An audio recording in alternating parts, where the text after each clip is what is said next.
Hello guys, welcome back to my YouTube channel. I hope you are all doing well. Today topic is start DSCP. So without delay, let's start now. DSCP. DSCP stands for Dynamic Host Configuration Protocol.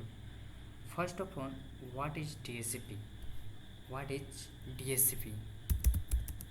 What is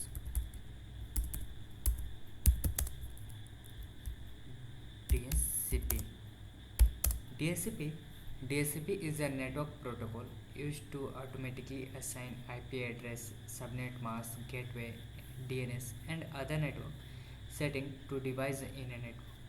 DSCP एक ऐसा protocol है जो network device like computer, mobile, printer को automatically IP address और network configuration assign करता है।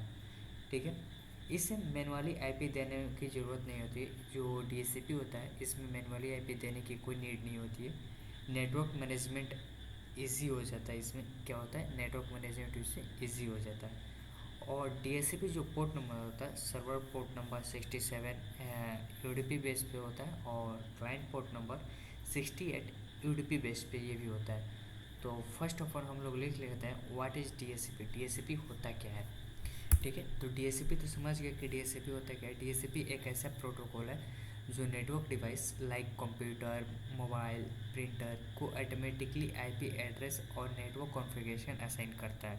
ठीक है, तो first of all DSCP is a network protocol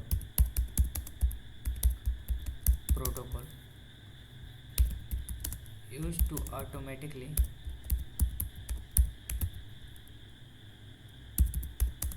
automatically assign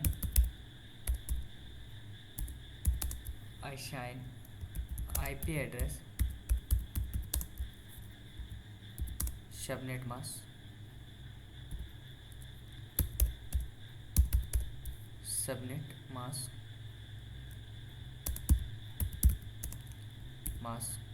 gateway,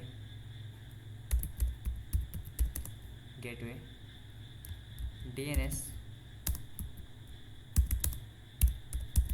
and other network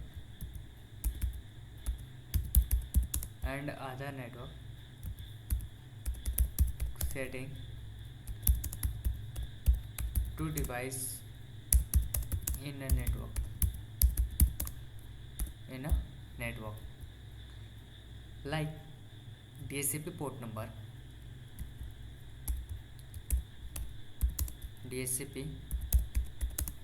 port number,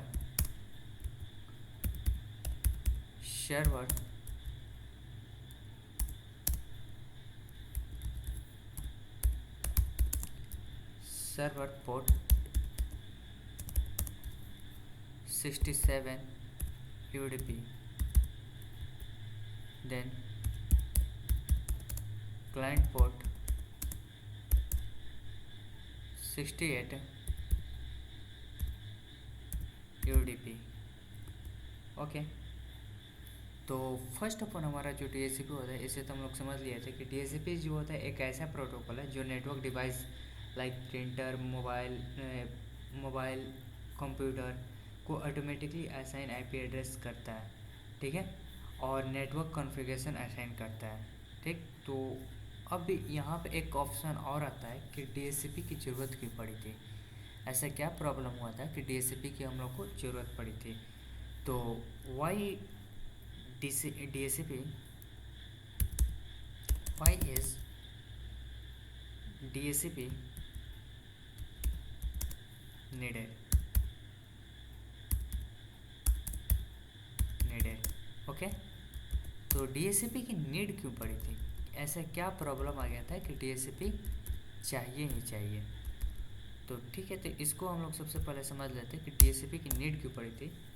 अगर हम लोग DSCP ना होता तो हर कंप्यूटर पे आईपी क्या करना पड़ता, मैनुअली देना पड़ता है। आईपी क्या करना पड़ता, मैनुअली देना पड़ता। और इसमें क्या होता है कि डुप्लिकेट आईपी होने की बहुत ज़्यादा चांसेस हो जाते हैं। अगर हम लोग मान लो हमारे पास 50 पीसी है, ठीक है, तो उस पर हम लोग को आईपी देना है। तो आईपी देने में मान लो कि 1 2 3 4 5 6 करके ऐसे देते गए।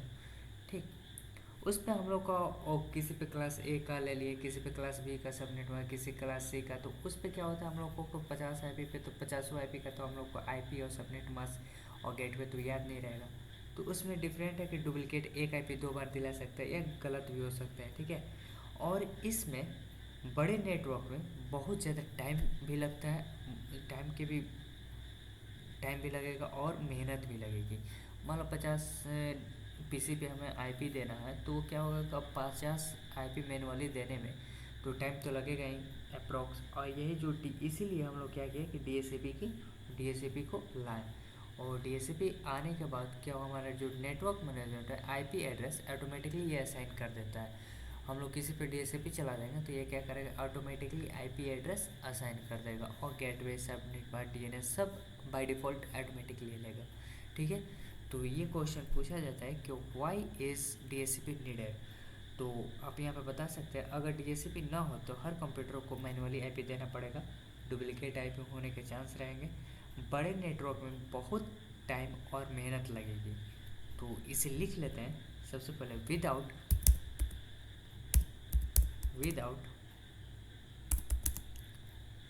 DSCP admin must manually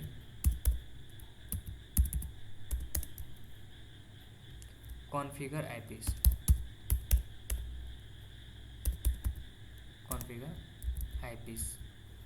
okay. Then हमारा आता है IP conflict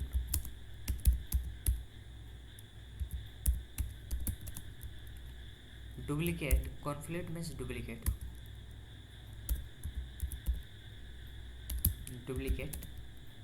IP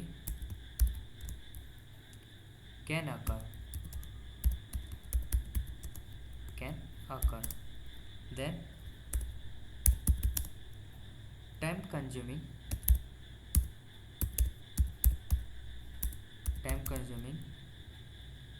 for large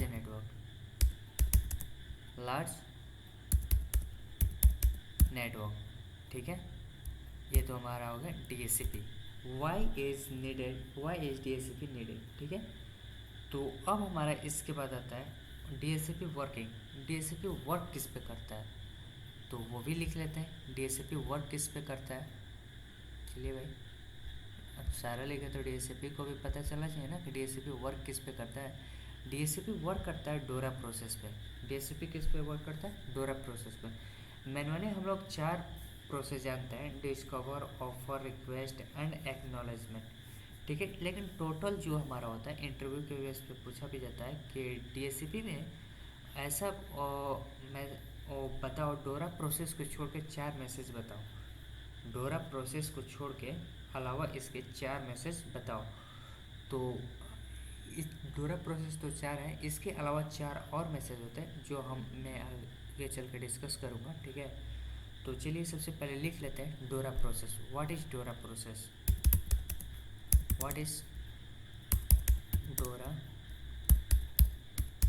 process? ठीक। तो फर्स्ट अपन हमारा आता है डोरा जो होता है, डी का मतलब होता है discover. D stand for discover.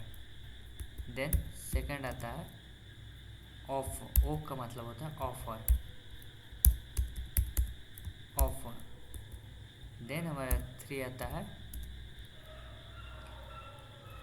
Request. Are का मतलब होता है रिक्वेस्ट। फोर्थ का मतलब होता है, और यहाँ पे ए है तो ए का मतलब होता है एक्नॉलेज।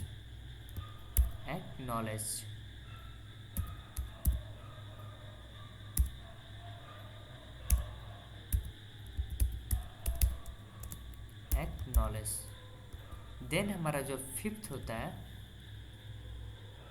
सारा लिख लेते हैं और डिस्कस करते हैं, ठीक है।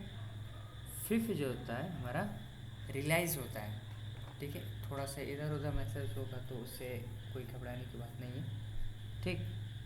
जो हमारा फिफ्थ होता है, एक चलो लाइन बाई लाइन लिख लेते हैं। फिफ्थ जो होता है हमारा नेगेटिव एक्नॉलेज होता है, ACK